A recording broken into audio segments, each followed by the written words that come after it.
the environment, being in nature, does a lot for humankind, but people with disabilities that have either been through trauma or just finding challenges in life come to an environment where you have that tranquility and that time and that space and that connection, whether that be to the land, to the animals, to the people that you meet here, and that vibrancy and that love and connection and that warmth. That's really rare in Perth to find. I think previous industries you're far removed from, there was no real why, there's no connection between yourself and the why. Whereas here, having located at the farm, you see the clients, you see the laughter, the friendship, you know, they give high fives. The brutal reality is if we weren't sustainable, we didn't have the business, they wouldn't have us as a provider. The thought of that, I think that what drives me on is that we can't let them down.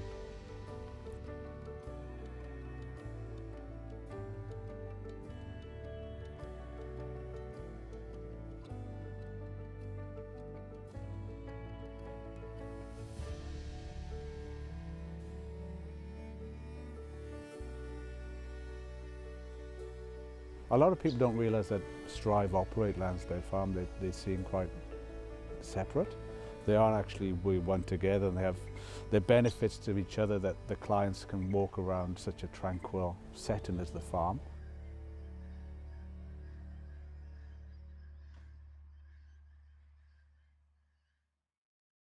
So Strive is a disability services organisation, not-for-profit, that basically serves people with disability, but also we're about connecting to community and being a fun, vibrant place to come and have enjoyment and fulfilment in your life.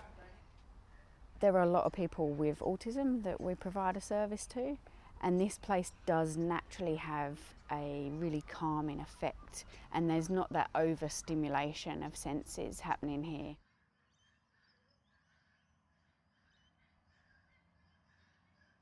My name's Nick Hopkins, I'm the CEO of Strive. I started 12 months ago as the CFO.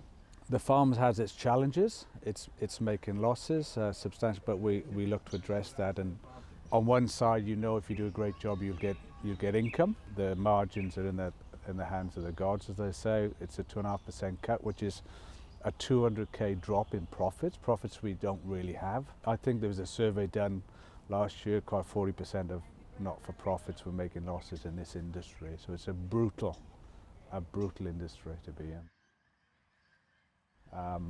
You know, the respite, there's nothing like it in Perth. It's unique, so it helps us to generate that extra profit. And profit isn't a dirty word. It may have been the dirty word years ago, but it's something we've got our staff used to, that allows us to get that long-term sustainability. So these are our established respite cabins. These were originally on Landsdale Farm as cabins for sort of the education department, and lots of schools would come here. And then there was obviously a need for respite for people with disabilities, and we have turned them into respite cabins. They've each got 3 bedrooms. And as you can see, it's a quaint cottage. It's got that real cottage farmhouse style, but we've got all the utilities that are required here to cook a homemade meal. We've got TV, Netflix, Disney Plus, so you can sit after a night around the fire and watch telly and just relax and be. We've had people with brain injury that have come here and said that it's the first night that they've actually managed to sleep without a headache. Just because of the tranquility of the environment here. Our beautiful birds. Hey Joey. Hello. The riskiest things to work with the children and animals, and guess what, the farm, you've got the both of them. So there's a lot we have to work on to maintain our brand and reputation. We wouldn't want any incidents or accidents with the children or the animals.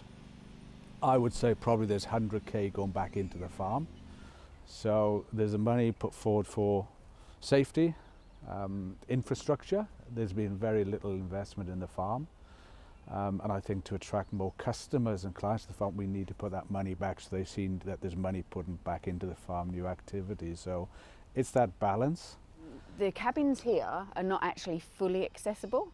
We have got disabled access and some facilities, but realistically we're not catering to people with physical disabilities. We're missing money, time, expertise in being able to put in to either these cabins, but we have got the other option of another cabin over the back which actually looks out onto the farm. It's actually very tranquil. So this originally was the caretaker's cottage, and we are going to be hopefully renovating this to become a respite cabin for people with disabilities,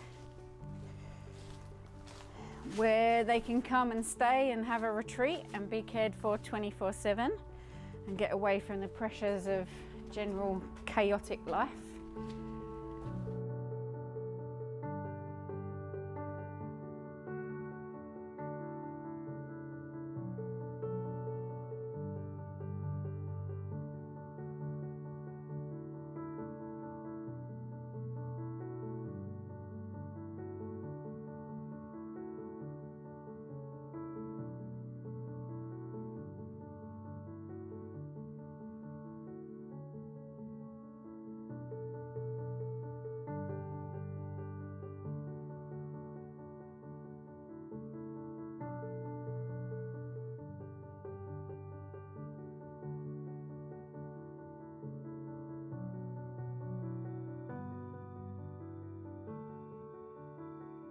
If I had enough money, I'd be able to spread it around a lot, but I haven't. So that really allows us, and I can see if we get this project up and running, it'll give us that sustainability which we need for long term. It'll help address that 200k shortfall from the cut in margins. It'll go a long way to addressing that. So it's really, yeah, without that, I don't know what we would have done.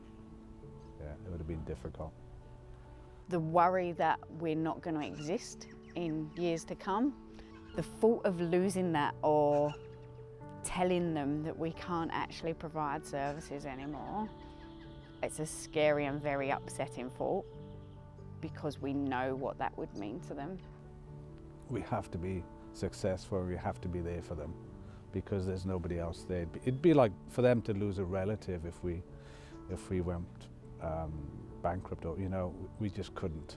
It'd be like grieving, 150 clients grieving, and that would be a terrible thing. So that really drives my purpose and passion, and you see them every day.